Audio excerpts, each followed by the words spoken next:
What's on your to-do list this week? Instead of focusing on a to-do list, trying to get all the things done, I encourage you to check off your to-live list. What do you want to include as memories for this first summer week? I have intended, we'll see what happens with the weather because it's been rainy a lot, but I'm intending to have a tenting overnight trip with my son. It's really not that far away. We'll just take the kayaks across to the island that's only about 100 feet away and maybe spend the night there. It's kind of off-grid, as in there's no plumbing, there's no cellular or Wi-Fi or anything. But it feels like we're in a different world. And I know, because my kids are growing up now, that all those like little moments, those memories that we can create with our kids really matter.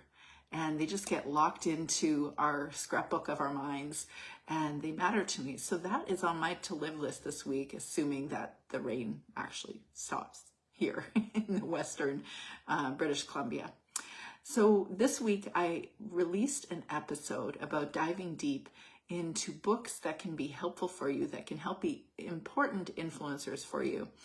You know, we think of the word influencer and we assume that means somebody on the other side of a camera, like right now, being on Facebook or Instagram or TikTok or YouTube or something like that. But actually, we were always influenced by things called books and other people, stories, all sorts of different things. And I know for myself that books have had a ginormous impact on my sense of self, my personal growth, my awareness or understanding of the world, God, creation, all the things. Certainly homeschooling and leaning into child-inspired homeschooling. So many possible things, you know. If you like books, you know. And so then I decided I would put together 3 book lists. One about developing or healthier relationships, a list just designed for building stronger, healthier relationships, another one just for personal growth, and another one for homeschool specific reading list. And if you're interested in any of those, you'll find it in the comment section here below.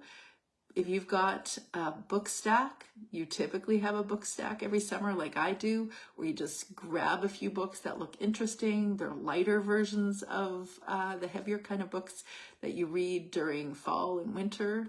Maybe that's not you, maybe you do it differently, but that's how I did it. I would always get this easier, relaxed fiction version, just simple books during the summer, and then the rest of the year I would dive deeper into the books I'm speaking to. But I know that there are some of you that are just planning your homeschools, and you are definitely wanting homeschool planning books. You want to think about homeschooling, you want to think about learning and child development, and maybe your child is on the spectrum or has experience of ADHD, or maybe they're dyslexic, so then you're going to want to do a deep dive of learning there. Or maybe you're challenged by a specific relationship and you know that that will affect how you're homeschooling, and you want to develop healthier relationships in your home. I've got reading lists for all of those things. With my own personal experience, books have been giant influencers. And I also like getting some softer books. And so I talk about some of those fiction, just fun kind of books also on my podcast, Homeschool Mama Self-Care. So definitely check that out. I don't know if you're the kind of mom that takes her kids to a bookshop every summer and says, get 3 books. Because we're going to go to a beach or a lake or a river or a watering hole or a watering splash pad or something. Most days, if it's a hot day, we're going to go somewhere. We're going to pack a bag of snacks and, sunscreen and water and all the things, and just go hang out by the watering hole. Highly recommended. Those are some of my very favorite memories with my family as well. I'd love to hear how you approach summer, how you include reading, what books you're going to include. If there's certain books that you think, Teresa, you need to have this on your homeschool reading list, or that personal growth reading list, or the relationship development reading list, please let me know, because I'm planning the Homeschool Mama Book Club for 2024 to 2025. Can't believe I said that out loud, but I'm planning it now. During the summer, we'll be reviewing and just digging deeper into the books that we already chose over the 2023 to 2024 year.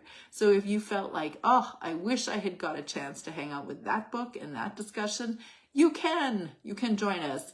Once in July and once in August, we'll meet in the Confident Homeschool Mom Collective and have conversations about all the books that we've discussed this past year. Okay, now back to the watering hole. I hope it's warmer in your part of the world. We'll talk to you soon.